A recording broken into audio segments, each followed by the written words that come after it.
Vous avez été opéré du genou et vous êtes rentré à la maison.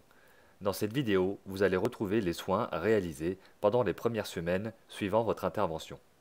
Les soins de pansement doivent être réalisés 3 à 4 fois par semaine pendant une quinzaine de jours, c'est-à-dire jusqu'à la cicatrisation complète de la plaie. Il est important de respecter les conditions d'hygiène et d'asepsie et de les faire réaliser par un infirmier diplômé d'État. Il ne faut pas mouiller les pansements et retirer les fils ou agrafes vers le 15e jour post-opératoire. Un traitement anticoagulant préventif contre la phlébite vous sera prescrit pendant le premier mois. Il s'agit de petites injections sous-cutanées à réaliser tous les jours à heure fixe. Il faudra pendant la même période porter des bas de contention. Le traitement antalgique est à prendre de manière systématique les premiers jours sans attendre l'apparition de la douleur.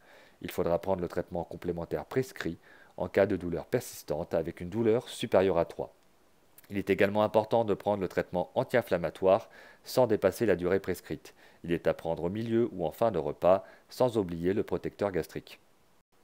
Il faut réaliser une surveillance locale de la plaie et du genou. Au cours du premier mois, il est tout à fait normal que le genou soit chaud, gonflé et sensible. Ne vous inquiétez pas, il s'agit de l'évolution tout à fait normale, le temps que l'inflammation et l'hématome se résorbent. Il faut pendant ce temps continuer à bien glacer le genou. En revanche, il faut signaler sans attendre à votre chirurgien l'apparition de fièvre ou d'écoulement de la cicatrice. Il faut donc poursuivre la mise en place de froid sur le genou, idéalement à l'aide de l'attelle de cryothérapie compressive, au moins 6 à 8 fois par jour pendant 20 à 25 minutes. La rééducation sera à débuter dès que possible, à domicile ou chez le kinésithérapeute. Il faut travailler l'extension et le verrouillage du quadriceps. Il peut survenir plusieurs complications périopératoires.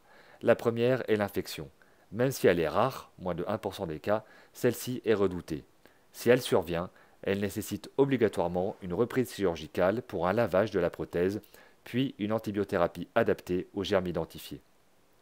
Comment prévenir l'infection? Il faut respecter les douches préopératoires et la dépilation.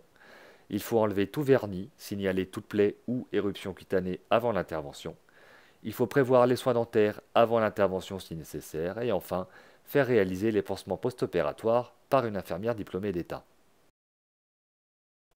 Un retard de cicatrisation peut parfois survenir avec une cicatrisation plus lente supérieure à 15 jours 3 semaines, pouvant aller jusqu'à la nécrose.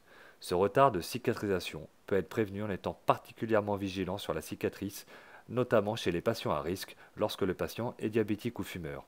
Les soins de pansement doivent encore une fois être obligatoirement réalisés par une infirmière diplômée. La phlébite est un caillot qui se forme dans les veines des membres inférieurs. Le risque de la phlébite est la migration du caillot dans les poumons et l'embolie pulmonaire. La phlébite est prévenue par un traitement préventif qui est systématiquement donné aux patients le premier mois, avec l'obligation de porter les bas de contention pendant cette période. Au moindre doute ou en cas d'apparition de douleurs importantes, de fièvre, d'écoulement de la cicatrice, signalez-le sans attendre à votre chirurgien. En dehors des heures de consultation de votre chirurgien, vous pouvez appeler la clinique au 05 57 20 68 83.